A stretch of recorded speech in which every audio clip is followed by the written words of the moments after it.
करवा चौथ का व्रत 20 अक्टूबर को है। इस व्रत की कथा में करवा माता की कथा का वर्णन मिलता है। करवा माता की कथा का पाठ करने से पति की आयु लंबी होती है और वैवाहिक जीवन में प्रेम और तालमेल बना रहता है। करवा चौथ के व्रत में करवा माता से आशीर्वाद पाने के लिए आप भी पढ़े करवा माता की कथा। जीवन में मधुरता लाने वाला और संबंधों को अधिक मजबूत बनाने वाला त्योहार करवा चौथ इस बार 20 अक्टूबर दिन रविवार को है। आज सुहागिन महिलाएं पति की दीर्घायु के लिए व्रत कर रही हैं। शाम को चांद को अर्घ देकर छलनी से पति का चेहरा देखकर व्रत तोड़ेंगी। वहीं कुंवारी कन्याएं मनोनुकूल पति की प्राप्ति के लिए इस दिन निर्जला व्रत रखकर तारों को देखेंगी, फिर व्रत खोलेंगी। आज हम आपको बताने जा रहे हैं करवा चौथ के बारे में पढ़ी जाने वाली पूरी कथा। करवा चौथ की कहानी है कि देवी करवा अपने पति के साथ तुंगभद्रा नदी के पास रहती थी। एक दिन करवा के पति नदी में स्नान करने गए तो एक मगरमच्छ ने उनका पैर पकड़ लिया और नदी में खींचने लगा। मृत्यु करीब देखकर करवा के पति करवा को पुकारने लगे। करवा दौड़कर नदी के पास पहुंची और पति को मृत्यु के मुंह में ले जाते मगरमच्छ को देखा। करवा ने तुरंत एक कच्चा धागा लेकर मगरमच्छ को एक पेड़ से बांध दिया। करवा के सतीत्व के कारण मगरमच्छ कच्चे धागे से ऐसा बंधा कि टस से मस नहीं हो पा रहा था। करवा के पति और मगरमच्छ दोनों के प्राण संकट में फंसे थे। करवा ने यमराज को पुकारा और अपने पति को जीवन दान देने और मगरमच्छ को मृत्यु दंड देने के लिए कहा। यमराज ने कहा, मैं ऐसा नहीं कर सकता क्योंकि अभी मगरमच्छ की आयु शेष है और तुम्हारे पति की आयु पूरी हो चुकी है। क्रोधित होकर करवा ने यमराज से कहा, अगर आपने ऐसा नहीं किया तो मैं आपको श्राप दे दूंगी। सती के शाप से भयभीत होकर यमराज ने तुरंत मगरमच्छ को यमलोक भेज दिया और करवा के पति को जीवन दान दे दिया। इसलिए करवा चौथ के व्रत में सुहागन स्त्रियां करवा माता से प्रार्थना करती हैं कि हे करवा माता, जैसे आपने अपने पति को मृत्यु के मुंह से वापस निकाला, वैसे ही मेरे सुहाग की भी रक्षा करना। करवा माता की तरह सावित्री ने भी कच्चे धागे से अपने पति को वट वृक्ष के नीचे लपेट कर रखा था। कच्चे धागे में लिपटा प्रेम और विश्वास ऐसा था कि यमराज सावित्री के पति के प्राण अपने साथ लेकर नहीं जा सके।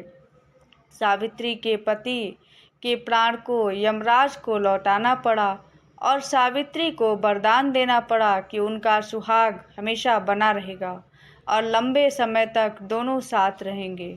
एक बार पांडु पुत्र अर्जुन तपस्या करने नीलगिरी नामक पर्वत पर गए। इधर द्रौपदी बहुत परेशान थी। उनकी कोई खबर न मिलने पर उन्होंने कृष्ण भगवान का ध्यान किया और अपनी चिंता व्यक्त की। कृष्ण भगवान ने कहा, बहन, इसी तरह का प्रश्न एक बार माता पार्वती ने शंकर जी से किया था। तब शंकर जी ने माता पार्वती को करवा चौथ का व्रत बताया था।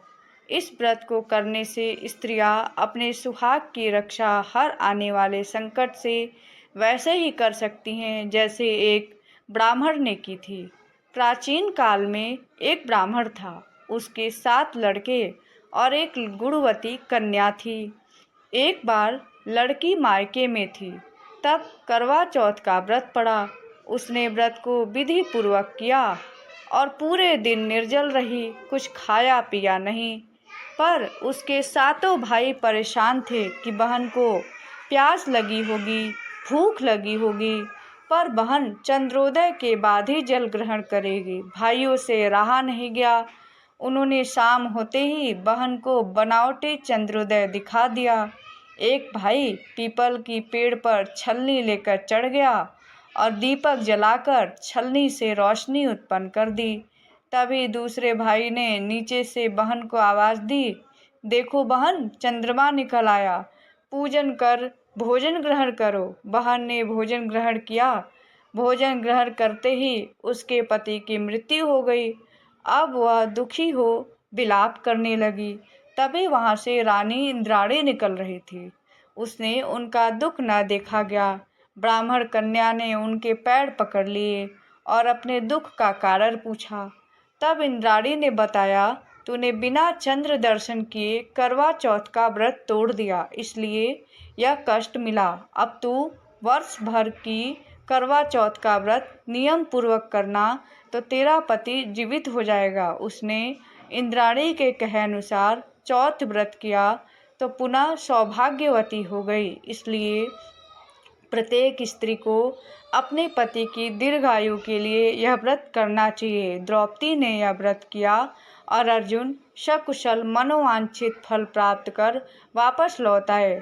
तभी से अपने अखंड सुहाग के लिए हिंदू महिलाएं करवा चौथ व्रत करती हैं। बहुत समय पहले की बात है। एक साहूकार के 7 बेटे और उनकी एक बहन करवा थी। सभी सातों भाई अपनी बहन से बहुत प्रेम करते थे, यहाँ तक कि वे पहले उसे खाना खिलाते और बाद में स्वयं खाते थे। एक बार उनकी बहन ससुराल से मायके आई हुई थी। शाम को भाई जब अपना व्यापार व्यवसाय बंद कर घर आए तो देखा कि उनकी बहन बहुत व्याकुल थी। सभी भाई खाना खाने बैठे और अपनी बहन से भी खाने का आग्रह करने लगे, लेकिन बहन ने बताया कि उसका आज करवा चौथ का निर्जल व्रत है और वह खाना सिर्फ चंद्रमा को देखकर उसे अर्घ देकर ही खा सकती है। चूँकि चंद्रमा अभी तक नहीं निकला था, इसलिए वह भूख प्यास से व्याकुल हो उठी। सबसे छोटे भाई को अपनी बहन की हालत देखी नहीं जाती और वह दूर पीपल के पेड़ पर एक दीपक जलाकर चलनी की ओट में रख देता है। दूर से देखने पर वह ऐसा प्रतीत होता है कि जैसे चतुर्दशी का चांद उदित हो रहा हो। उसके बाद भाई अपनी बहन को बताता है कि चांद निकल आया है, तुम उसे अर्घ देने के बाद भोजन ग्रहण कर सकती हो। बहन खुशी के मारे सीढ़ियों पर चढ़कर चांद को देखती है और उसे अर्घ देकर खाना खाने बैठ जाती है। वह पहला टुकड़ा मुंह में डालती है तो उसे छींक आ जाती है। दूसरा टुकड़ा डालती है तो उसमें बाल निकल आता है और जैसे ही तीसरा टुकड़ा मुंह में डालने की कोशिश करती है तो उसके पति की मृत्यु का समाचार उसे मिलता है और वह बौखला जाती है। उसकी भाभी उसे सच्चाई से अवगत कराती है कि उसके साथ ऐसा क्यों हुआ।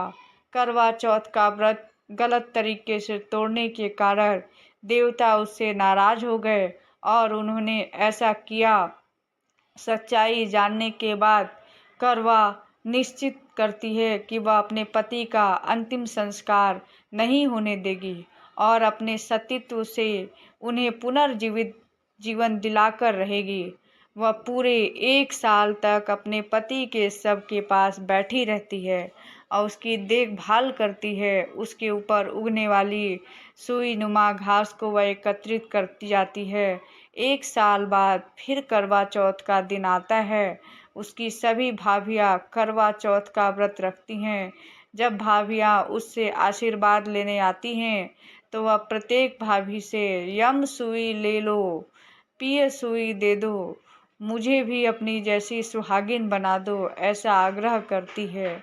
लेकिन हर बार भाभी उसे अगली भाभी से आग्रह करने का कह चली जाती है। इस प्रकार जब छठे नंबर की भाभी आती है तो करवा उससे भी यही बात दोहराती है।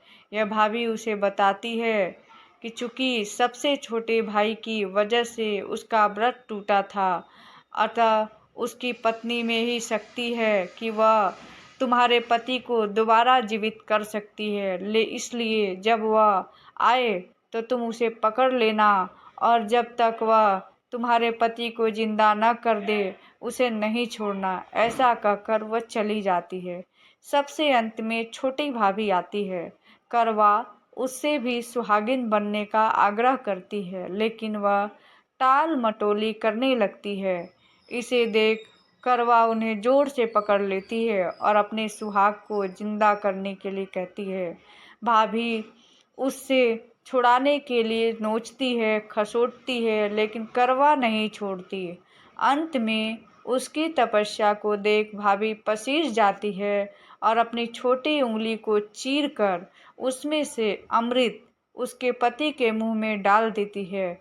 करवा का पति तुरंत श्री गणेशाय कहता हुआ उठ बैठता है, और इस प्रकार प्रभु कृपया से उसकी छोटी भाभी के माध्यम से करवा को अपना सुहाग वापस मिल जाता है। हे श्री गणेश माँ गौरी, जिस प्रकार करवा को चीर सुहाग का वरदान आपसे मिला, वैसे ही सब सुहागिनों को मिले। इस कथा का सार यह है कि शाक प्रस्थनपुर वेद धर्मा ब्राह्मण की विवाहिता पुत्री वीरवती ने करवा चौथ का व्रत किया था।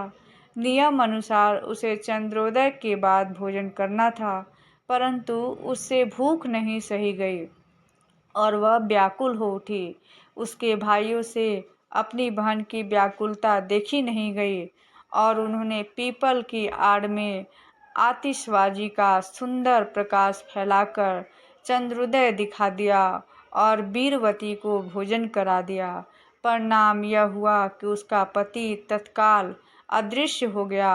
अधीर वीरवती ने 12 महीने तक प्रत्येक चतुर्दशी को व्रत रखा और करवा चौथ के दिन उसकी तपस्या से उसका पति पुनः प्राप्त हो गया।